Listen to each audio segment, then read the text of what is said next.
So here's something. In the UK, they are now writing letters to terrorists. Aww. Being taught to respect terrorists is a new teaching aid. So they actually wrote about this from express.co.uk. I hate that they have to have those URLs. A new teaching aid that recommends school children as young as 7 write a letter to a terrorist to help understand their motives has been condemned as dangerous and misguided. Really? You think?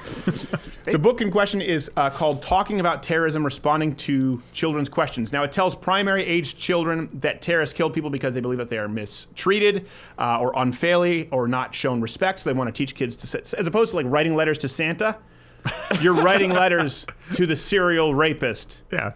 In the mountains of Syria. This book actually gives examples of terrorists whose ideas then turn out to be right. So the quote is actually, the suffragettes use violence and were called terrorists in this curriculum. Because that's the same thing. Yeah, exactly.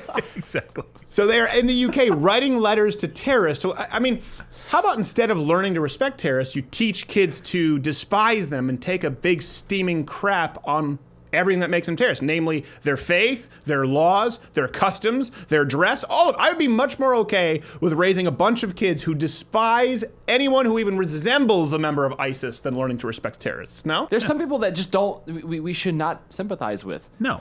Terrorists have I would to be say, on that list. yes, I would say there's terrorists any could be group out amongst them.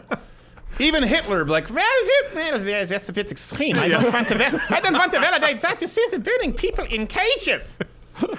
Nine animals. That's not for me. So they're comparing them to suffragettes, encouraging kids to write letters to terrorists in the UK, all in the name of multiculturalism and progress. What could possibly go wrong there?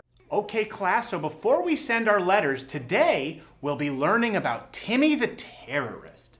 Okay, now Timmy the terrorist fights for ISIS. Can everyone say ISIS? ISIS. ISIS. Right, now, no, we don't call it that anymore, Bobby. ISIS is the Islamic State of Iraq and Syria. Now, what does ISIS do in their homeland with people who are different from them?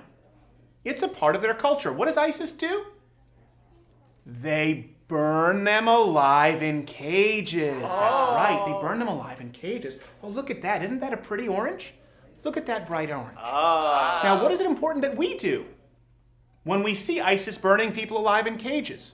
What's it most important we not do? It's most important that we not judge. That's right. See, we're not supposed to judge terrorists, but respect them. But wouldn't that hurt? Okay, Bobby, you can go on down to the principal now and tell him about your intolerance. That's it. No, I just meant it would hurt being burned alive. I don't want to hear it. Go. Okay, and just for that, remember, when we're sending out these letters, we put down Bobby's return address. If you like this video, subscribe by clicking the subscribe button. It's in a circle now. It used to be a square, which most buttons aren't squares. Unless it's on a phone. There are square buttons on phones, but most buttons are circles. You understand what I'm talking about. Or watch the recommended video, which is popping up in a box, or subscribe at louderwithcrowder.com/mugclub. Join the Mug Club so you can get the daily show. And that means that you are not beholden to the YouTube censoring overlords. But let's be honest. You like being there where you are, under their thumb. Power bottom you.